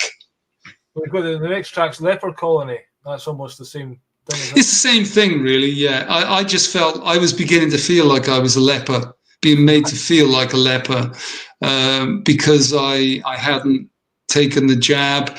A musician friend of mine, I ran into him outside a supermarket around about 2022, and how's it going? And this is a guy, again, one of these kind of guys that's always in on the joke, and a bit of a kind of wind-up merchant. And so I never ever thought that he would be taken in by it in the first place. But I happened to mention that I hadn't taken the thing, and he took several steps backwards from me. And he wasn't joking. You know, I did what you just did. I just no. He was serious. He was absolutely serious. How can you then have any kind of relationship with another human once they've done that to you? If you know what I mean. That how can you have? Sorry, we're done after this. You know, you just know what the next step of that is. You know, and there's some geezers that stood at the door saying, "Come on, get in the van." And your mate has stood behind them going, "Hey, sorry, John, but, you know, I had to do it." You know, that's what happened during the lockdown. People were informing on their neighbours for going out in the garden and stuff like that. Yeah, exactly. Yeah, no, it's true. Yeah. Oh, God, I can remember I was on a train going down to Cardiff. This was after the first lockdown relaxed enough so that you could travel somewhere. And I was on the train, and there was a guy walking past through the train, a British Transport Police guy, and there was a little kid a few seats down. I say little kid, he's probably 16, 17, but he just looked like a kid. And this British Transport policeman, he stopped, and he's towering over this kid in the seat, and he just went, "Pull it up over your nose," you know, because the kid didn't have. It was really infuriating, because you just wanted to get up and say, you asshole, you know, you absolute piece of work. It's like these people you talk about at school or whatever are bullied, and they've got a uniform on or costume, and they think they're somebody because they've got some status in the world apparently, and you have to listen to them, but they're just Well, when I on that prior to that trip down to Cardiff, I was sat at Paddington drinking a cup of tea, and I noticed that, you know, there's loads of police around, and yeah, the men were big guys. But I had time to notice that the women were wearing these huge platform trainers to make them look as tall as the men. You know, the mind control was absolutely being pounded into us. You know, that there were these Amazonian women as well as these like gigantic men that were just enforcing everything, dressed all in black, of course. Nothing sinister in that. Exactly. You know, what's wrong with you? You know, the boys in black. Haven't you heard of that? What the hell? What's wrong with you boys in blue? When was that? I don't remember that. There's always been trails in the sky. Making shit up. The boys, what I was going to say, I forget. They used to be the friendly Bobby, but none of that now, you know. Yeah. So the next one, I mentioned it earlier, but you got a song. I think you were talking about me when you said Billy No Mates, but oh, I do apologise, Billy. Yeah. Well, that had to happen, you know, because I just found, and of course, Billy Gates, he's not really the guy who's running everything. We all know this, but he was just kind of. I guess he became emblematic of everything. You know, he was this kind of weasel character. He was this pseudo-intellectual. I personally think he may be as thick as a plank, you know, and they've just put him out there, you know, just wave your arms around. videos of him. It looks like mind controlled or something, you know. Yeah. But just do a lot of this, because a lot of people do this with their hands, and people go, "Whoa, hey, hang on a minute, this guy's a bit of an intellectual. Steady on there." Oh, that one too. Yeah, exactly. Oh yeah, it's all obviously physical fuckery, but yeah, I just put my heart and soul into writing about Bill Gates, and it's how I feel about all of them, really. That there's something in their childhood. There's something in all our childhoods. Having said that, but I think there's something really special in their childhoods. That's a billionaire philanthropist. They became a billionaire by giving their money away. You know what I mean? What does it take to be a billionaire? I don't remember anyone becoming a billionaire by giving shit away. When did ever that happen? So I just, it's just like an anthem for all those type of people. The kind of people that want us nailed down, not being able to buy food unless we do what little Lord Fauntleroy wants us to do. He didn't have a train set when he was a kid. His dad bought him a fucking railway. It's this kind of spoiled little bastard. Anyone who knows anything about anything will be annoyed by people like that, surely. You see Prince Charles, when he became King Charles, and somebody had to pick up his pen, and it's like, he's doing this movement. And he's had a life full of people just groveling to him, Picking up a hammer and chisel. I hereby. Yeah, he's used to working with a stamp, I guess. The next one's got "Bury My Heart at Wounded Knee," which was a Native American. Well, yeah.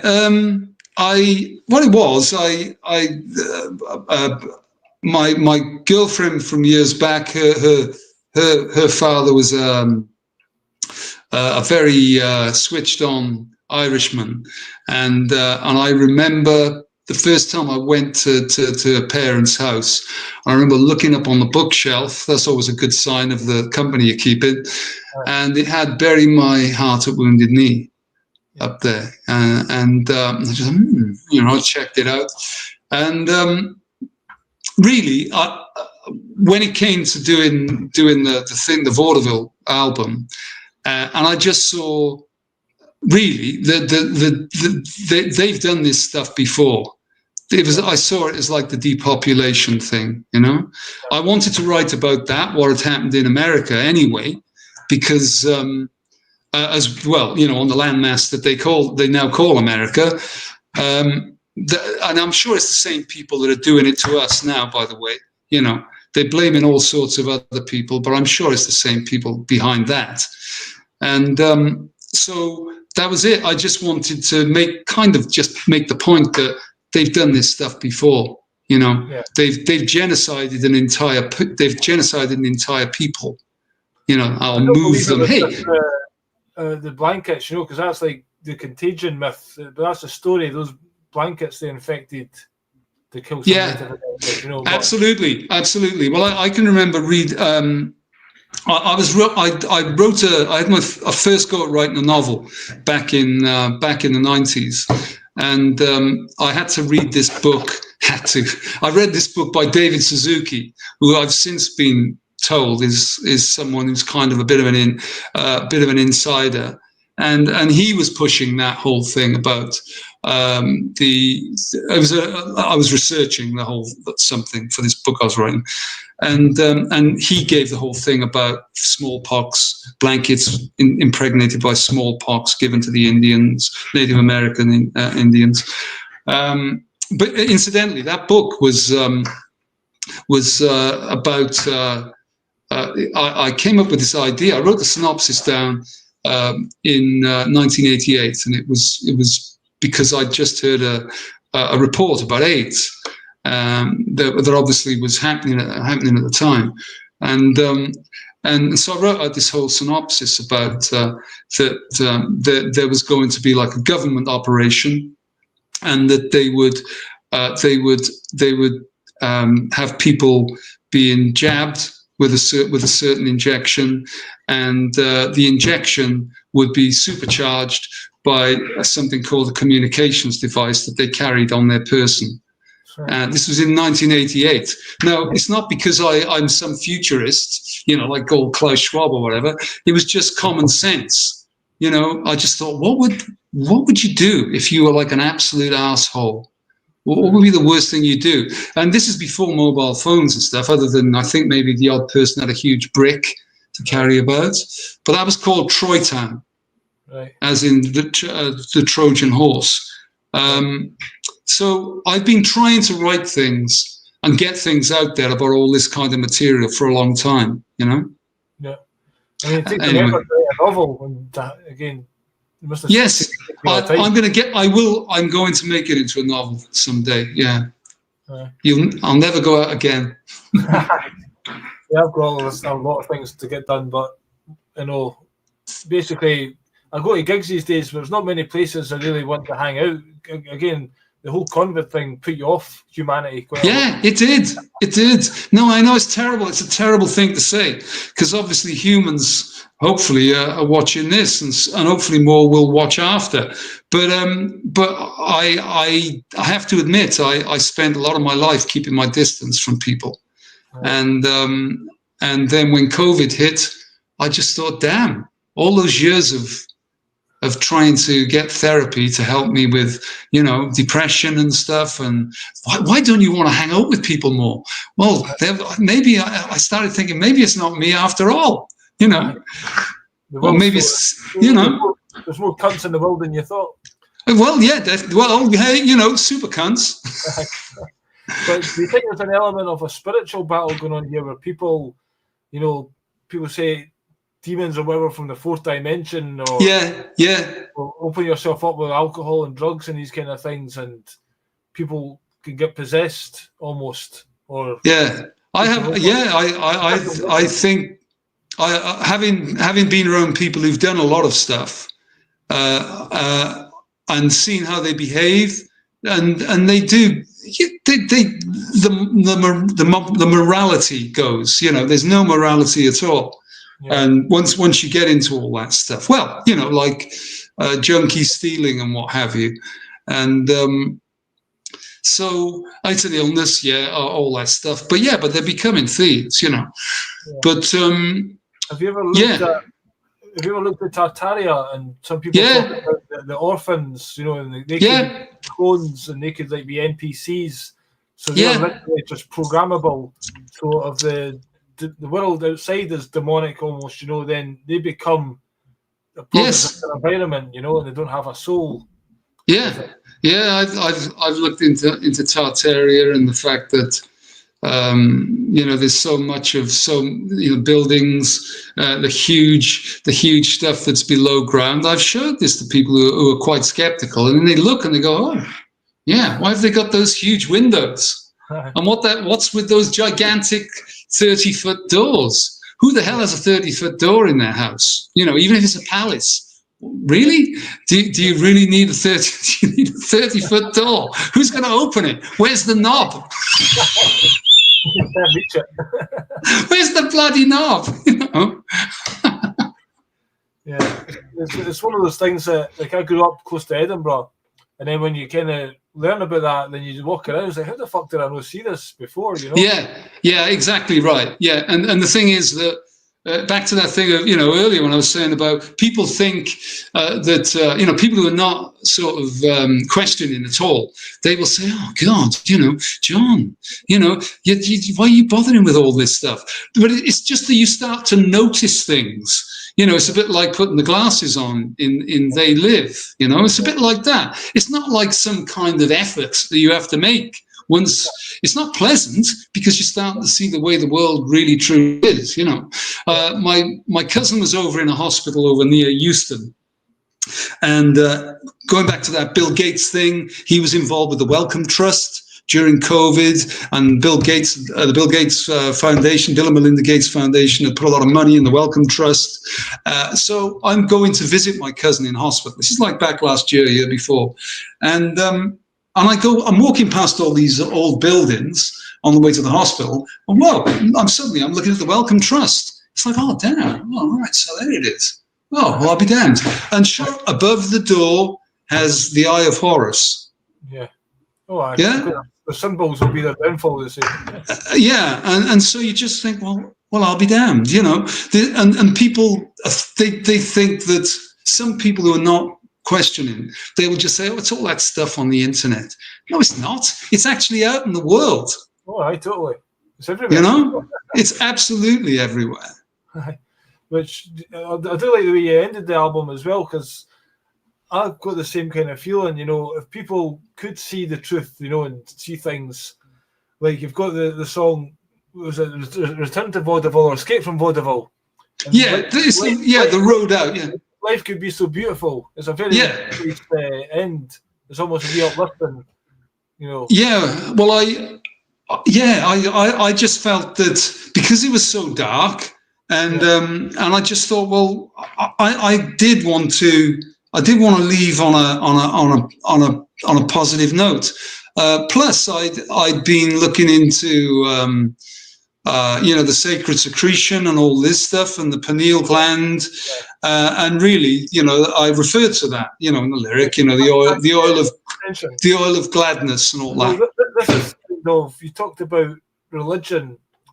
And, you know, this is a lot of religion comes from this. If you understand about the oil and the rising, the Christ consciousness and stuff. Yeah, 33 vertebrae, all that, you know. Bill Donahue, I don't know if you've ever heard of him.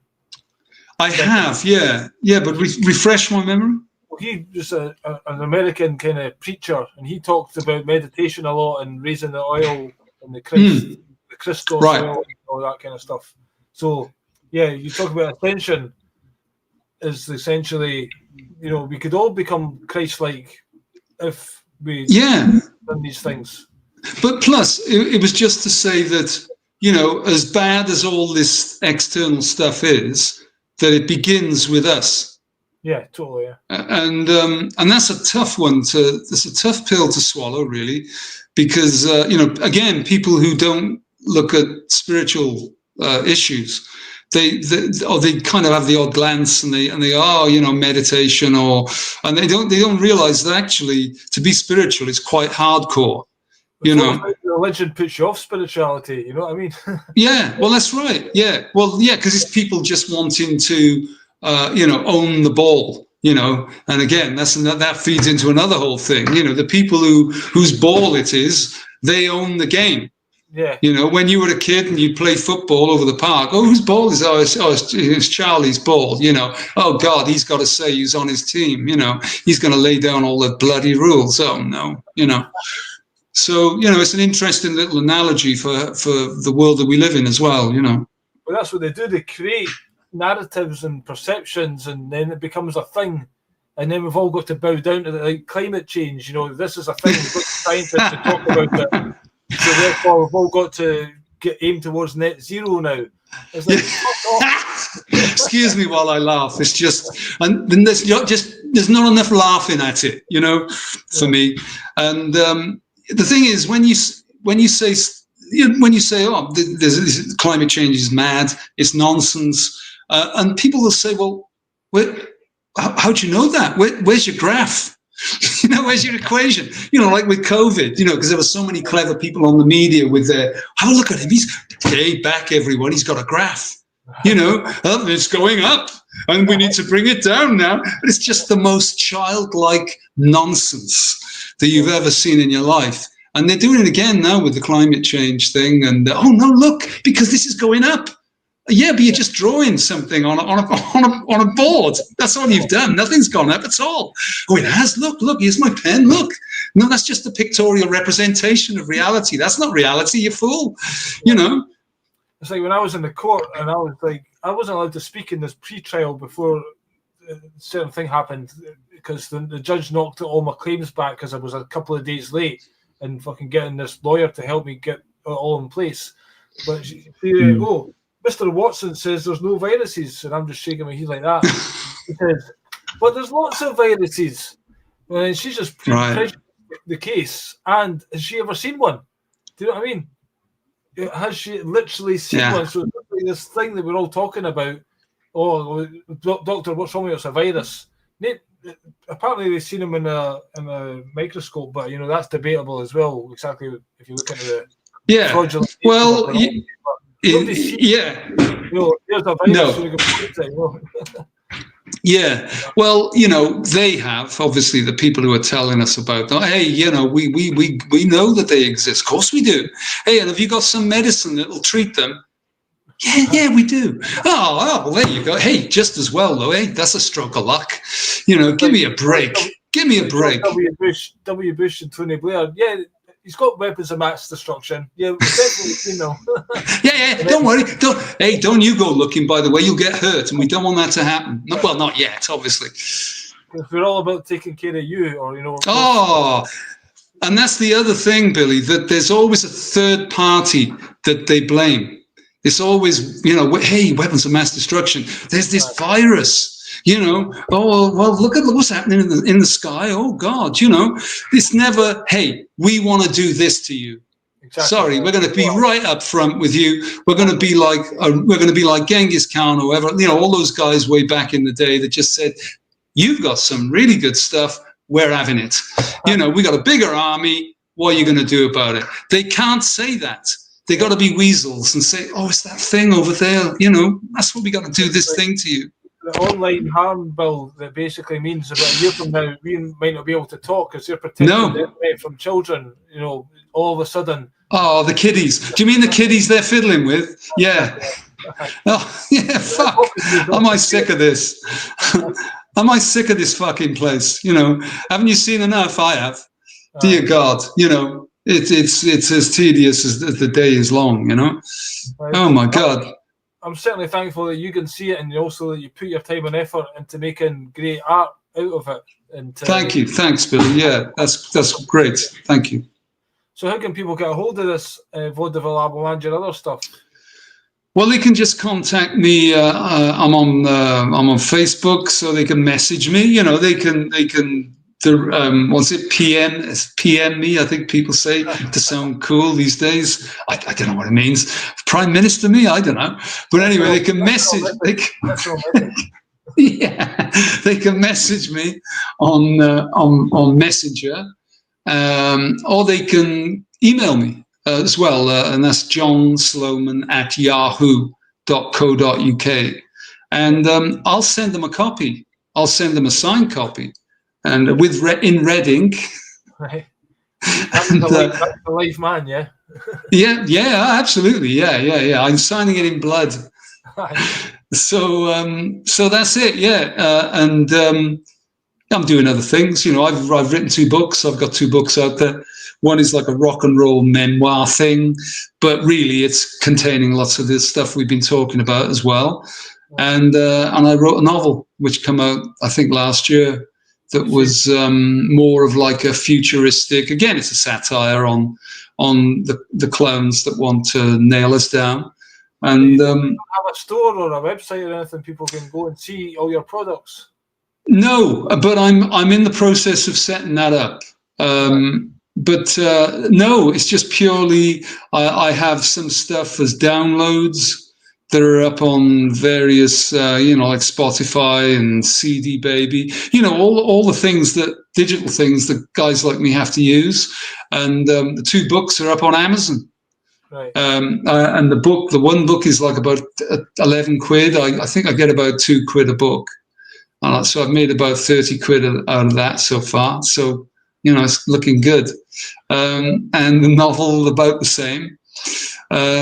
But again, it's only ever as good as the idea. It really is. I enjoy doing it, and I'm doing another album right now, which is 2 sides. I'm doing another thing, which is 2 sides of continuous music, and that'll be out next year. And that's called Meridian Man. And I have the novel of Rock Heaven that I'm actually doing, and I'll release that. I'm trying to put that out in December because it's kind of like an idea that I was trying to make into a film way back, and now I feel like the time has come for a story like this. So maybe people might enjoy the story, you know. But I don't know, but you know what it's like. You get these ideas. You must come up with ideas, and you go, "I got to get a gig. I've just come up with a really good bit. You know, I want to get on stage and try this bit out. You know, and it won't let you be, will it, until you do it? Yeah, I mean, I do have. I'm still working on stuff. I'm trying to actually block out my creativity till I catch up with my old stuff. So I've got like a book that I'm sitting on. It's been my 5th book, but I've converted all my 4 books into AI music, and I've converted them to video, and I've put them on my website, but nobody sees them because I'm not promoting them all the time. I'm too busy trying to catch up. I've just kind of re-edited one book, and I've got another one that's sitting there. It's called Sex, Drugs and Marriage. It was like I showed in the Edinburgh Festival, and it was my life story kind of up to there, up to that point, basically trying to be a rock star and getting married and going tits up. But it was kind of hardcore and quite raw. But again, I'm just releasing it, and if you don't have a big publicity machine behind you, whatever, it's almost like... What can you do? Yeah, you're on your... where are you going to put it? You're going to put it on Amazon? It's on Amazon, yeah. So again, right. What do you call it?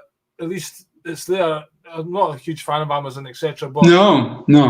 What do you call it when I'm not making them? People want it. It's print on demand, yeah. So yes, exactly. Yeah, that's right. And again, when I first started doing the books, I had the idea of, I'll do a run. I'll get a book printed out properly. No, you won't. And plus, you've then got the expense of sending that book out, mailing that book out to people. Yeah. So you soon learn that, I'm afraid, the way things are is vanity publishing. That's what's open to you. But as I was saying to someone last night, the way to get around a lot of this stuff is to get on a stage. Yeah, I'm actually trying to find somewhere that can let me do it. Because again, what happens if you try and talk about real stuff? You get one person in the crowd. Sometimes it's not even the owner of the venue or that. You know, you get one touchy person. Yeah. So people these days have become snowflakes. Yeah. Days are talking. Yeah. You just feel everyone go like that. We go, because they're all saying, it's all right to talk about this. All right to talk about this. Yeah, that's right. But then I had to do gigs. I was getting invited to freedom festivals. I've done gigs with Katie Hopkins and stuff where it was like, you know, anything goes, like speak easy, you know. So the audience are there almost to be offended. So it's like a special show. So again, you're talking to the echo chamber.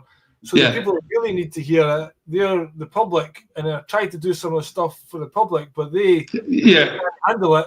So therefore, I go either sit in my house or I have to set up a special gig for awake people, and you're prevented, you know. Yeah, I get it. Yeah, I do understand. You're like right in between the whole thing.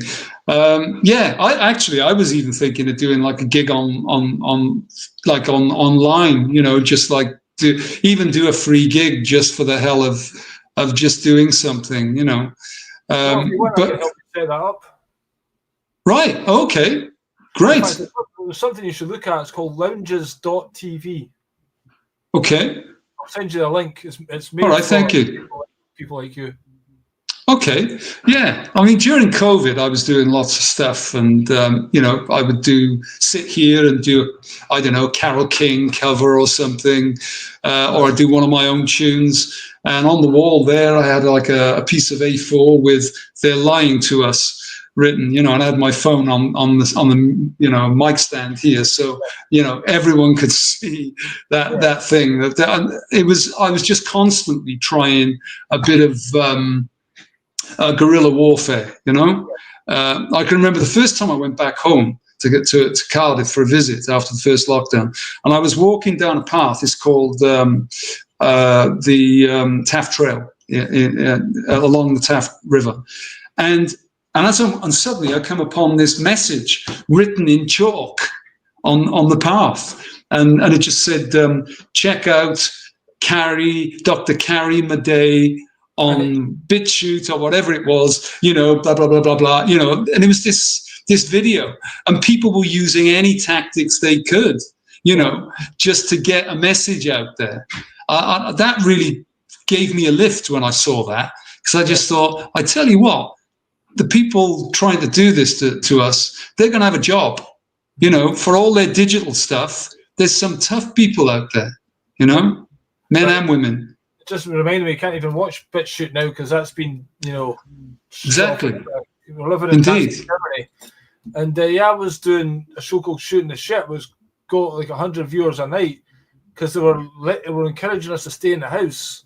But now, after that, then they started shadow banning you and striking you and, you know, stopping the access that people were having for dissenters, you know. So that bubble's kind of burst, unfortunately. But I still try and do it with live shows like this and try and get people like yourself who've got something to say and who are not on board with the agenda, especially, to come on and offer their point of view. So I appreciate you taking the time out of your day to chat. I've really enjoyed it, Billy. Yeah, it's been great, and I've enjoyed watching a lot of your stuff too, and I'll continue to do so. That's cool. I'd like to get you back on sometime, maybe talk about it when the novel comes out or something. I'd love that, or maybe I could play as well. You know, I don't know whether you're set up for that, but I could just get an acoustic guitar and play the odd tune. You know, cool. We'll have a wee chat once we come offline. So thanks again for your time. Can you remind people your email address? Sure, it's johnsloman@yahoo.co.uk. So if you find any of John's stuff online, go and check out on YouTube. He's got various albums on there. I thoroughly recommend Vaudeville, and I'm sure his other ones are really good as well. So check him out, get in touch, and order a CD. Thanks for watching this one. I've been Billy Watson. That's been John Sloman, my guest today, and I've got another guest in a couple of weeks, and I'll put the news out about that one soon. Thanks for watching. Cheers and out. Bye-bye. Bye.